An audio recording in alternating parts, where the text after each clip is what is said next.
이전에 사역했던 교회에서 여러 귀한 목사님들을 모시고 부흥회를 했었습니다. 그런데 제 기억 속에 2019년에 있었던 부흥회는 두 가지의 이유로 제 기억 속에 특별하게 남아 있습니다. 첫 번째 이유는 제가 사역했던 이 샬롯이라는 지역에 그동안 참 많은 부흥회가 있었는데 그때가 가장 많은 분들이 오셨기 때문입니다. 본당에 모든 분들이 앉았고, 본당 사이에도 의자를 놓고 거기도 앉았고, 그리고 식당에도 TV를 설치해서 거기도 가득 차게 앉았고, 복도까지, 강사 목사님이 보이지 않는 복도까지 사람들이 가장 많이 오셔서 말씀을 들었기 때문입니다. 근데 두 번째가 더 특별한 이유였습니다. 집회 마지막 날 강사로 오신 목사님께서 이제 집회의 마지막 시간입니다. 이제 주님을 위해 헌신할 사람, 특히 선교사로 헌신할 분들을 초청하는 시간이 있었습니다. 힘들게 이민을 살아가는 분들의 마음의 여유가 없는데 그분들에게 선교사로 헌신하다라는 말은 쉽지 않은 얘기였습니다. 근데 놀랍게 30여 명이 넘는 분들이 강단 앞으로 나오셨습니다. 그리고 무릎을 꿇고 내가 주를 위해 헌신하겠습니다 라는 헌신의 고백을 했습니다. 더 놀라운 건 성도님들만 나오신 것이 아니라 같은 지역에서 목회하는 목사님들과 사모님들이 선교사로 헌신하는 그 자리에 무릎을 꿇고 나오셨던 것입니다. 더 놀라웠던 것은 이렇게 강단 앞에 나온 분 중에는 제가 사역했던 지역에서 가장 큰 교회를 사역하시는 목사님 네 분이 바로 무릎을 꿇고 그 자리에 있었기 때문입니다. 그 목사님 네 분은 믿음의 결단대로 몇 년 뒤에 남미에 있는 어느 지역으로 떠나셨고 지금까지 그곳에서 사역을 감당하고 계십니다. 이렇게 귀한 부흥회를 인도하셨던 분은 바로 저희 침례교단의 이동원 목사님이셨습니다. 그때 이동원 목사님의 상황은 작은 아드님이 암에 걸려 하나님의 부름을 받은 지 얼마 지나지 않았을 때 저희 교회에서 오셔서 부흥회를 하셨습니다. 자녀를 먼저 보낸 부모님의 마음은 같은 아픔을 겪은 사람만이 이해할 수 있을 것 같습니다. 사랑하는 아들을 먼저 하나님의 나라에 보내고 그 아픔으로 슬퍼하고 있을 때 이동원 목사님을 더 아프게 했던 일들이 있었다라고 이야기하셨습니다. 목사님께서 그 당시 겪었던 일들을 어느 칼럼에 이렇게 기록하셨습니다. 그 내용은 이렇습니다. 범아, 욥의 친구들을 용서한다. 욥기 25장 1절과 2절. 욥이 대답하여 이르되 내가 힘없는 자를 참 잘도 도와주는구나. 기력 없는 팔을 참 잘도 구원하여 주는구나. 이 고백 후에 목사님이 이렇게 칼럼을 기록하셨습니다. 이 말씀은 욥이 고난의 터널을 통과하는 동안 욥을 위로한다고 접근하여 오히려 욥을 공격하며 욥의 힘을 빼고 있었던 친구들에 대한 욥의 고백이다. 한마디로 그들의 논리는 욥이 고난당하는 것이 이유 없는 일이 아니라는 것이다. 분명히 욥이 잘못한 일이 있어 그를 바로잡기 위해 일어난 일이라는 논리였다. 그들 때문에 욥은 더 무력해지는 삶의 곤고함을 경험하고 있었던 것이다. 범아, 내가 세상을 떠나자마자 내게도 그런 욥의 친구들의 방문이 있었단다. 물론 엄마 아빠는 수많은 순전한 성도들과 친구들과 성도들로부터 말로 닿을 수 없는 위로와 격려를 받았단다. 그런데 아빠도 잘 모르는 사람들이 공격하고 있었단다. 내 천국 환송 예배를 드리는 새벽, 이메일로 어떤 사람이 뜬금없이 내가 장애인들을 돌보지 않아 이런 일이 생긴 거라고 회개하라는 이메일을 보내었단다. 나는 그 사람이 무슨 마음으로 이런 편지를 쓰는지 이해가 안 되는구나. 그리고 장례식 아침 날짜에 맞춰 보낸 그런 이메일을 쓰는 인간의 약함이 내 영혼을 슬프게 적시는구나. 또 한 사람은 유튜브로 이동원 목사의 죄를 물어 아들을 데려갔다라는 것에 영상을 올렸단다. 아들 범아, 넌 변호사니까 이럴 때 아빠가 어떻게 해야 할지 가르쳐 주려무나. 정말 감정으로는 당장 이런 인생들을 고발하고 싶었지만 또 한편 이것도 하나님의 궁극적 주권 아래 허용된 일이라면 나를 빚어 연단하시는 하나님의 손길로 수용하는 것이 최선이라 생각되었단다. 그리고 너도 그것을 기뻐하리라 생각되었다. 내 음성이 이렇게 들리고 있었다. 아빠 용서해주고 다 잊어버려. 아빠는 해야 할 더 큰 일들이 많이 있잖아. 복음을 전하고 설교하는 그 일로 하나님께 쓰임받고 있잖아. 그래, 내 말대로 그 불쌍한 인생들을 용서하기로 했단다. 잘했지 아들아. 우리가 갑자기 병에 걸리거나 가족이나 친구를 잃고 상심할 때가 있습니다. 일자리를 잃거나 사업이 실패할 때가 있습니다.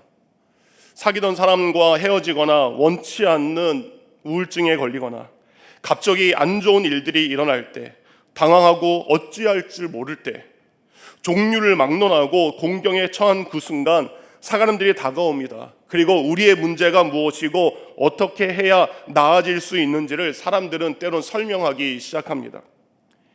이렇게 해야 돼. 저렇게 해야 돼. 마치 죽은 동물을 사자가 뜯어먹기 위해서 모인 듯이 고난 닥친 사람 주위에는 스스로 해결사라 자처하는 이들이 모여들기 시작합니다. 처음에는 우리에게 신경을 써주는 그들이 그저 고맙고 어쩌면 저렇게 멋진 말들을 척척 내놓는지 놀랄 따름이기도 합니다. 그들은 정말 아는 것도 많습니다. 그들은 어떻게 그 어려운 문제들의 해결사가 되었을까? 나는 아무것도 모르겠는데. 그들은 영적 진단과 함께 처방을 잔뜩 내놓습니다. 내가 너를 걱정해서 하는 말인데, 그런데 이상하게도 그들의 이야기를 들은 후 이런 생각이 듭니다. 다 나를 걱정해서 하는 말인데 왜 위로가 안 되지? 왜 나는 더 깊은 한숨만 내쉬게 될까? 욥의 친구들이 욥에게, 그리고 우리가 어려움을 겪을 때 찾아오는 해결사들의 충고는 옳은 내용이고 맞는 내용일 수 있습니다. 그러나 마음이 담겨 있지 않은 충고나 인격적인 공감이 없는 권면은 상처받은 이들에게 아무런 도움이 되지 못한다라는 것입니다. 지금 욥의 친구들이 욥에게 쏟아내는 여러 말들은 상처받은 욥을 위로하는 것이 아니라, 도움을 주는 것이 아니라 바로 비난으로 들릴 수밖에 없습니다. 욥의 친구들은 지금 욥이 무엇을 하든, 욥이 어떤 말을 하든, 어떤 결정을 하든 계속해서 비판하고 있습니다. 비난의 화살을 욥의 심장 한가운데 계속해서 쏘고 있습니다. 오늘 12장 바로 전에 나와 있는 11장, 욥기 11장 1절에서 6절을 보면 욥의 친구 중에 세 번째 친구 소발이 욥에게 했던 말이 기록되어 있습니다. 친구 소발이 욥을 대하는 진짜 마음과 태도를 이 고백을 통해 알 수 있습니다. 메시지 성경이 쉽게 잘 풀어냈습니다. 제가 이거를 우리 강신영 전도사님한테 미리 줬습니다. 소발의 마음으로 읽어주십시오. 성경 공독하듯이 읽지 말고 소발이 욥에게 하는 것처럼 읽어달라고 부탁을 했습니다. 예, 읽어주시기 바랍니다. 이제 나아마 사람 소발 차례가 되었다. 말은 청산 요수로군. 더 이상 듣고만 있을 수가 없군. 헛소리만 늘어놓는데 내버려둬서야 되겠나? 이보게요. 자네가 계속 이렇게 나오는데 우리가 어떻게 잠자코 있을 거라 생각하나? 푸념과 조롱을 계속하도록 내버려 둘 줄 알았나? 자네는 내 생각은 건전하고 내 행동은 흠이 없다고 주장하는군. 하나님이 자네를 따끔하게 꾸짖으시고 자네에게 진상을 알려주면 좋겠네. 자네에게 지혜의 내막을 보여주시면 좋겠어. 참된 지혜는 겉모습만 보아서는 알 수 없는 법이니까. 그러나 이것 하나만은 확실하네. 자네는 아직 받아야 할 벌의 절반도 못 받았다는 사실이야. 예, 전직 초등부 전도사님으로 아주 잘 읽어줬습니다. 할렐루야. 욥의 친구 소발 어떻습니까? 욥에게 자신 있게 충고합니다. 아니, 충고가 아니라 지금 보니까 혼을 내고 있습니다. 소발의 비난은 도를 넘습니다. 친구 욥의 울부짖음과 고통의 소리를 들어주기는커녕 헛소리 그만해 라고 오히려 자신이 소리를 지르고 있습니다. 그리고 지금 욥이 받는 고통은 욥이 잘못한 거에 절반도 안 된다라고, 더 벌받아야 한다라고 이야기하고 있습니다. 그리고 12절을 보면 소발이 욥을 향해 허망한 사람이라고 말을 합니다. 여기서 허망하다라는 뜻은 머리가 빈 사람이다라는 뜻을 가지고 있습니다. 소발은 욥을 향해 자신들의 말이나 겉면을 인정하고 있지 않아서 정상적인 머리가 아니라 속이 빈 머리를 가지고 있다라고 비난하는 것입니다. 첫 번째로 찾아온 친구 엘리바스는 가장 나이 많은 연장자입니다. 자신의 영적 체험을 말하면서 대단히 공손한 자세로 욥에게 접근하는 것 같았습니다. 두 번째 친구 빌닷도 친구 중에 조상의 지혜와 자신이 겪은 여러 가지 경험을 가지고 욥과 진지한 대화를 나누는 것 같았습니다. 그런데 그것이 아니었습니다. 이렇게 욥의 세 친구는 자신들의 생각을 욥에게 전하는 방식이나 목소리의 억양은 다르지만 전부 다 한 가지의 내용을 가지고 말하고 있습니다. 욥, 너에게 찾아온 고난은 내가 하나님께 잘못한 죄의 결과야. 어서 그것을 인정해. 우리에게 믿음의 말들이 있습니다. 그 중에 가장 좋은 믿음의 말은 기도하라라는 말입니다. 그런데 엘리바스처럼 말한다면 이렇게 이야기하는 것입니다. 내가 기도하니까 환상도 보고 음성도 들었어. 그러니까 너도 기도해. 그러면 환상 중에 하나님께서 너에게 나타나셔서 너를 치료하실 거야. 네가 지금 열심히 기도하지 않아서 그래 라고 말하는 것입니다. 빌닷은 이렇게 말하는 것입니다. 옛 어른들 말이 틀린 것이 하나도 없어. 기도해서 남 주냐? 다 너 잘 되라고 기도하는 거야. 그러니까 빨리 어서 기도해 라고 말하는 것입니다. 그렇다면 소발은 어떻게 이야기하는 걸까요? 기도 안 하면 벌 받아. 기도 안 해서 이렇게 망한 거야. 그러니까 더 쫄딱 망하기 전에, 망하기 싫으면 빨리 기도해 라고 말하는 것입니다. 아무리 상대방을 위해 하는 말이라 하더라도 그 말을 듣는 상대방의 마음과 영적인 상태를 헤아릴 수 있는 지혜가 우리 모두에게 필요한 것입니다. 그들이 하는 말은 모두 맞는 말 같은데 실은 욥에게는 틀린 말이었습니다. 욥은 고난 속에서 여전히 하나님을 바라보고 있는 사람입니다. 욥의 친구들은 욥에게 말하고 있지만 욥은 계속해서 친구들보다 하나님을 바라보며 하나님의 은혜를 구하고 있습니다. 소발은 욥에게 죄악의 손을 버리라 라고 이야기했는데 욥은 그의 삶을 통해 그의 손을 하나님 앞에 성결하게 올려드렸습니다. 욥의 손은 죄악을 범한 것이 아니라 온전한 사람으로 예배를 위해 사용했고 정직한 삶을 사는데 그의 손이 쓰이고 있었습니다. 우리 또한 누군가에게 무엇인가를 충고하고 있지만 어쩌면 그 사람이 나보다 더 하나님께 가까이 있는 사람일 수 있습니다. 오히려 그 사람이 하나님의 뜻에 더 순종하고 하나님의 은혜만을 간절히 구하는 사람일 수 있다는 것을 우리는 알아야 됩니다. 눈에 보이는 몇 가지를 보고 쉽게 판단하거나 정죄하는 것, 그것이 욥의 친구들이 가진 모습이었습니다. 그래서 오늘 본문은 자신을 정죄하고 비난하는 친구들을 향한 욥이 자신의 괴로운 마음을 있는 그대로 번역한 것입니다. 세번역 성경은 이렇게 기록하고 있습니다. 1절부터 5절까지 제가 읽어드립니다. 욥이 대답하였다. 지혜로운 사람이라곤 너희밖에 없는 것 같구나. 너희가 죽으면 지혜도 너희와 함께 사라질 것 같구나. 그러나 나도 너희만큼은 알고 있다. 내가 너희보다 못할 것이 없다. 너희가 한 말을 모르는 사람이 어디 있겠느냐. 5절입니다. 고통을 당해보지 않은 너희가 불행한 내 처지를 비웃고 있다. 너희는 넘어지려는 사람을 떠민다. 욥은 너희란 표현을 쓰면서 소발 한 사람이 아니라 친구들 전체를 대상으로 이야기하고 있습니다. 욥은 친구들에게 이야기합니다.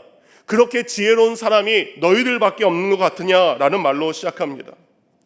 욥은 친구들에게 너희들만이 마치 엄청난 지혜를 소유했고 너희들만 하나님의 뜻을 분별할 수 있고 하나님께서 욥이 아닌 자신들의 편이라고 말하면서 이미 벼랑 끝에 몰린 나를 낭떠지로 떠밀고 있는 것이 너희들의 모습이다라고 이야기하는 것입니다. 그러면서 욥은 나도 너희만큼 잘 알고 있다. 너희보다 못한 것이 없다라고 이야기합니다. 그리고 욥의 친구들이 말하는 지혜는 욥뿐만 아니라 세상 사람들도 다 아는 지혜라고 항변합니다. 그리고 욥은 친구들이 자신에게 한 말들이 얼마나 진부한지 그들이 대단한 것처럼 여기며 욥에게 말했던 그 정도의 충고들은 지나가는 짐승들에게 물어봐도 알만한 내용이라고 꼬집어 반박합니다. 7절 8절입니다. 이제 모든 짐승에게 물어봐라. 그것들이 내게 가르치리라.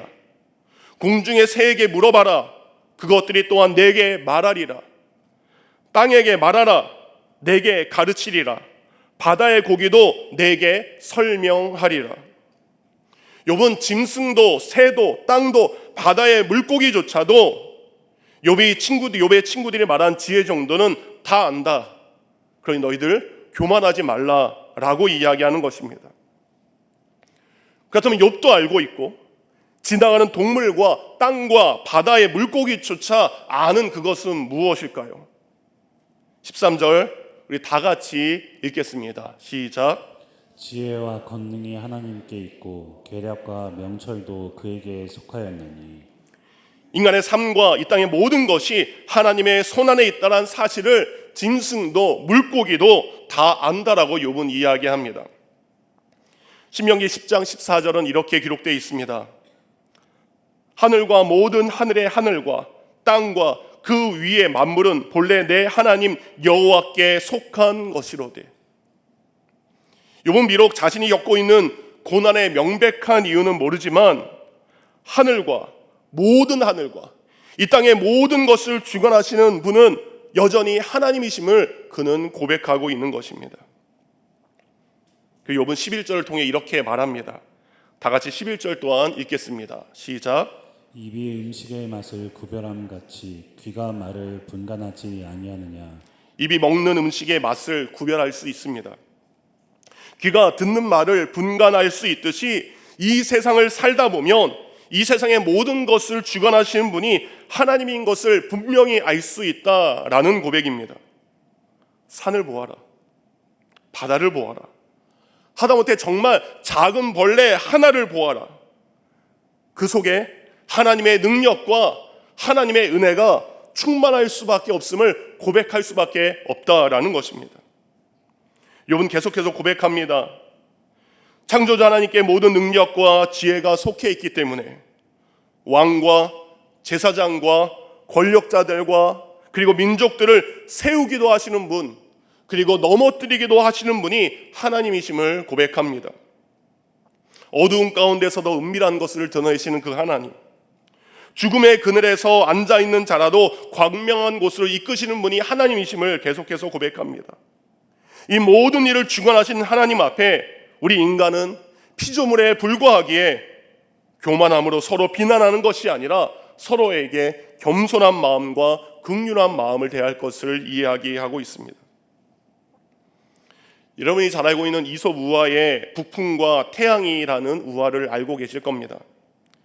길 가는 나그네의 옷을 누가 먼저 벗기냐, 태양과 바람이 내기한다는 내용 다 아실 겁니다. 먼저 바람이 호언장담하죠. 내 거친 바람이면 식은 죽 먹기다. 바람은 거센 바람으로 나그네의 옷을 벗기려 했지만 나그네는 오히려 자신의 옷을 꼭 잡고 놓지 않았습니다. 이어서 태양은 거친 방식이 아니라 따스한 햇빛을 통해 자연스럽게 나그네의 옷을 벗기게 합니다. 이처럼 사람의 마음도 두려움과 협박 그리고 강압적인 방법으로 열리는 것이 아니라 인정해주고 공감해주고 따스하게 보듬어줄 때 그의 마음이 열리게 되는 것입니다. 우리 예수님이 바로 이런 방식으로 우리에게 찾아오셨습니다. 이 땅에 오신 예수님은 저주와 심판과 두려움을 통해서 우리로 하여금 하나님을 믿게 한 것이 아닙니다. 긍휼과 사랑과 섬김을 통해 하나님을 믿게 하셨습니다. 바리새인들이 손가락질하던 세리와 창녀들 향해서도, 가늠하다 현장에서 잡혀와 죽게 된 여인에게도, 모든 사람이 저주받았다라고 손가락질하던 나병 환자들에게도 예수님은 두려움을 주는 하나님이 아니라 바로 은혜의 하나님을 만나게 하신 것입니다. 우리가 두려움으로 하나님을 섬기면 언제 또 두려운 일이 생길지 몰라 참된 자유함 없이 하나님을 믿게 됩니다. 그러나 언제나 우리를 긍휼히 여기시는 그 하나님, 그 하나님을 믿는다면 또다시 찾아온 풍랑과 파도 속에서 우리는 여전히 그 하나님을 의지하고 주님을 바라볼 수밖에 없습니다. 우리가 아무리 회개하고 하나님 앞에 잘 보이려고 노력하고 그리고 구약성에 기록된 율법을 다 지킨다 해도 하나님의 은혜가 없으면 우리는 아무 소용이 없습니다. 성경 속에 나오는 바리새인들과 율법학자들이 있습니다. 그들은 자신의 노력과 행위로 하나님을 믿었습니다. 하나님의 긍휼과 은혜가 그들에게는 필요 없었습니다.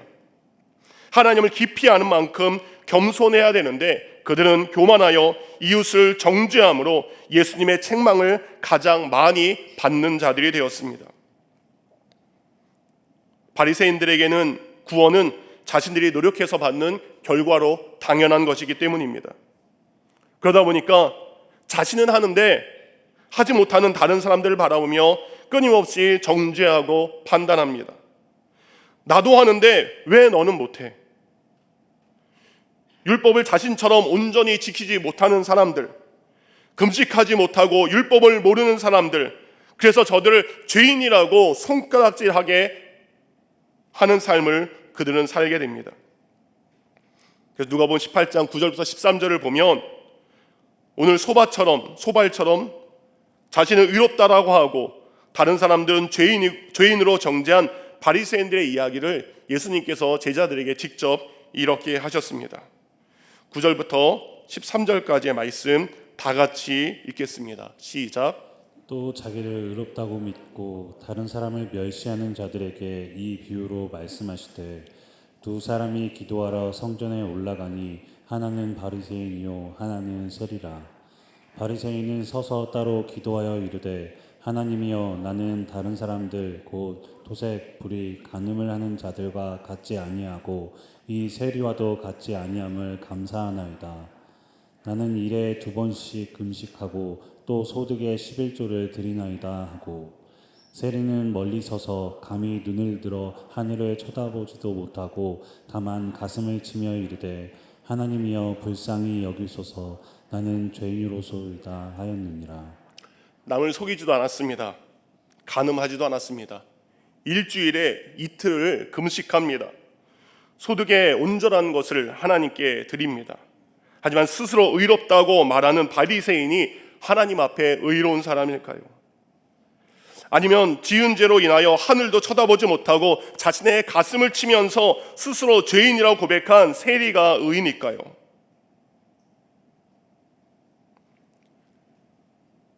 몇 년 전 어머니께서 병에 걸리시면서 암투병을 시작하셨습니다. 지금은 잘 치료가 되셨습니다. 근데 그때 어머니 저한테 이야기하더라고요. 내가 잘못해서 병에 걸린 거야.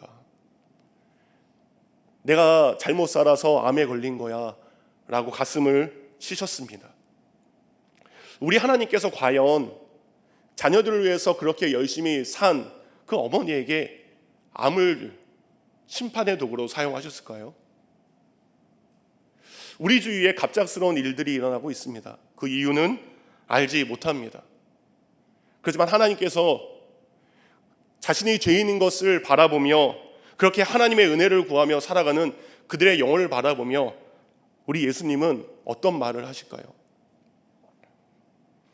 예수님은 누가 의인인지 직접 14절에 이렇게 우리에게 말씀하셨습니다. 내가 너희에게 이르노니 이에 저 바리새인이 아니고 이 사람이 의롭다 하심을 받고 그의 집으로 내려갔느니라. 무릇 자기를 높이는 자는 낮아지고 자기를 낮추는 자는 높아지리라 하시니라. 혹시 우리에게도 바리새인과 같은 모습이 있는 것은 아닙니까? 교회 일을 하면서 다른 사람이 자신처럼 교회 일을 열심히 하지 않는 것을 보고 정죄하고 쉽게 비판하는 경우가 우리에게 많습니다. 나는 이렇게 열심히 하는데 당신은 왜? 나는 이렇게 봉사하는데 저 사람은 왜? 나는 이렇게 헌금하는데 저 사람은 왜? 우리가 받은 은혜로 봉사하고 기도하고 헌금하고 예배드리고 있음에도 불구하고 끊임없이 우리는 비교하고 평가할 때가 너무나 많습니다. 고린도서 15장 10절에 사도 바울은 우리에게 이렇게 고백하고 있습니다. 오늘날 내가 이렇게 된 것은 하나님의 은혜로 된 것이며 내게 주신 그분의 은혜가 헛되지 않아 내가 다른 모든 사도들보다 더 많이 일했습니다. 그렇지만 그것은 내가 한 것이 아니라 나와 함께 하신 하나님의 은혜였습니다. 사도 바울은 신약 성경의 27권의 반을 하나님의 영감으로 기록했습니다. 1차부터 4차까지 헤아릴 수 없는 수많은 전도 여행을 통해서 수많은 사람들을 전도했고 수많은 교회를 개척했습니다. 그는 자랑할 만했습니다. 내가 이 정도 했다라고 말할 만합니다. 하지만 바울은 이야기합니다. 나의 나된 것은 하나님의 은혜라고 고백하고 있습니다. 이 모든 것은 내가 한 것이 아니라 하나님의 은혜임을 계속해서 고백하고 있습니다. 욥의 고통과 욥의 고난은 아직 해결되지 않았습니다. 욥은 고난의 원인을 찾고자 했지만 아직 모릅니다. 이제 욥기 12장입니다. 31장까지 친구들의 비난과 책망은 계속해서 더 커져가고 있습니다. 하지만 욥은 때때로 하나님을 향해 울분과 탄식의 기도를 드리지만 분명히 이 모든 일을 주관하시는 분이 하나님이기에 하나님의 은혜를 구하고 있습니다. 사람의 생각으로는 이렇게 갑자기 일어난 일을 이해할 수 없습니다. 하지만 하나님을 신뢰하기에 이 모든 것을 하루하루 견디기에 욥기 38장에 하나님이 나타나실 때까지 완전히 넘어지지 않고 그는 버티고 있는 것입니다. 미국 듀크 대학에서 신학을 가르치는 스탠리라는 교수님이 계십니다. 기독교 윤리학의 세계적인 석학이고 미국 최고의 신학자라는 수식어가 따라붙는 실력 있는 그리고 능력 있는 목회자였습니다. 하지만 스탠리 목사님에게는 심한 조울증을 앓고 있는 아내가 있었습니다. 조울증은 기분이 들떠 자신감이 넘치고 활동적인 조증 상태와 마음이 갑자기 가라앉는 우울증 상태가 일생을 통해서 계속해서 반복되는 질환이라고 합니다. 그래서 조울증은 단일 질환으로 자살 위험이 가장 큰 병이라고 기록이 되어 있습니다. 아내의 조울증으로 인해 목사이자 신학자인 스탠리는 늘 여러 고난과 시름을 해야 했습니다. 그는 플러신학교에서 진행된 세미나에서 그동안 자신이 겪었던 여러 어려움을 담담하게 고백했습니다. 자신의 부인에게 조울증 증세가 나타날 때면 그의 아내는 다른 남자와 성관계를 하겠다라고 고집했다라고 합니다. 하루는 하나님의 신호를 기다린다며 잠들기를 거부했다라고 합니다. 환시와 환청을 반복하며 자살 시도를 했었다라고 합니다. 스탠리 교수는 그런 아내를 보살펴야 했고 동시에 그로 인해 고통받는 아들을 아내로부터 보호해야 했다라고 합니다. 그러던 중 그의 아내 앤이 갑작스럽게 심장마비로 세상을 먼저 떠나게 되었습니다. 그 사람들은 스탠리 교수에게 찾아와 어떻게 그런 고난을 견디며 살았습니까? 라고 묻습니다. 그 말에 스탠리 교수는 이렇게 말했다라고 합니다. 사람들은 제가 고통에 대해 어떤 해답을 가지고 있으리라 짐작합니다.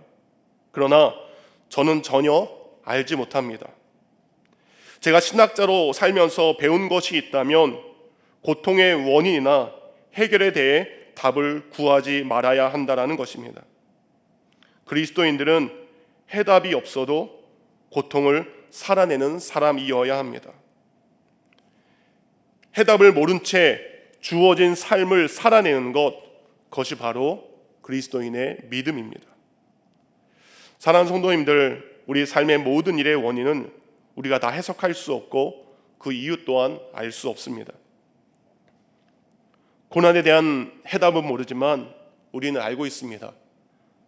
하나님이 정답이기에 믿음으로 하나님을 바라보며 하나님의 은혜를 구하며 하루하루 견디며 살아야 한다라는 것입니다. 말씀을 정리합니다. 성 어거스틴은 고난에 대해서 이렇게 말했습니다. 고난은 자수를 놓는 것과 같다. 자수의 앞면은 아름답지만 그 뒤쪽은 아주 복잡하고 지저분합니다. 이처럼 고난을 겪을 때 우리의 육신의 눈은 자수의 뒷면만을 계속해서 쳐다보는 것 같습니다. 수많은 실이 여기저기 섞여 있는 모습을 보면서 그것이 어떤 그림인지 알 수 없습니다. 불안합니다. 걱정만 태산같이 쌓입니다. 하지만 하나님을 신뢰하는 눈으로 견디다 보면 하나님이 우리 인생에 놓고 계시는 자수의 앞면을 볼 수 있게 된다라는 것입니다. 자수의 뒷면에 우리의 인생이 하나하나의 실들이 더해지고 있습니다. 뒤죽박겨 섞여 있는 그 실들이 어떤 그림인지 우리는 알지 못합니다. 그러나 언젠가 그것이 완성되면 하나님께서는 자수의 앞면을 우리에게 보여주시게 됩니다. 그리스도인의 삶은 답이 아닌 하나님을 향한 신뢰입니다.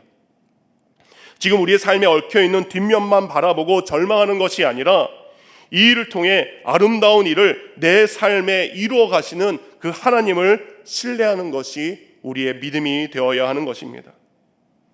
그러기에 오늘도 나의 능력과 내 손에 있는 것을 의지하며 살아가는 것이 아니라 이 세상 모든 만물과 우리의 모든 삶을 주관하시는 그 하나님, 그 은혜의 하나님을 바라봐야 됩니다.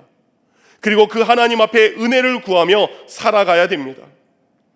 욥의 친구들처럼 다른 사람들 쉽게 비난하는 것이 아니라 나를 긍휼히 여기시는 하나님의 마음으로 다른 사람들을 긍휼과 은혜로 대어야 하는 것입니다. 아침에 출근하고 있는데 자는 아내의 모습을 잠깐 보게 되겠습니다. 코를 골고 있고 아주 편한 자세로 자고 있는 아내의 모습을 보게 되었습니다. 문득 이런 생각이 들었습니다. 아침에 일어나는 거 예전에도 힘들어했는데 지금은 더 힘들어하는 것 같습니다. 아프기 전에도 힘들었는데 지금 더 힘들어하는 것 같아요. 그런데 그런 생각이 들었습니다. 아내의 암 속에 있었던 그 작은 암덩이 요만한 거 하나가 뭐라고 우리의 삶이 이렇게 바뀌었을까? 그 작은 암덩어리 그 하나가 우리의 삶을 참 많이 변하게 하고 달라지게 합니다. 그래서 원망스럽기도 하고 왜 이런 일이 라는 생각에 안타까운 마음이 들 때가 많습니다. 근데 한편으로 이런 생각합니다. 하나님, 우리 성도님들, 우리 목사님들, 우리 집사님들, 우리 권사님들 열심히 살았습니다. 믿음으로 살았습니다. 하나님 바라보며 살았습니다. 그러게 그걸 생각하면 우리에게 찾아온 그 작은 암덩어리는 저주가 아니라 우리가 알 수 없는 하나님의 뜻이 각 사람에게 있는 하나님의 은혜임을 우리가 나중에 보게 될 줄 믿습니다.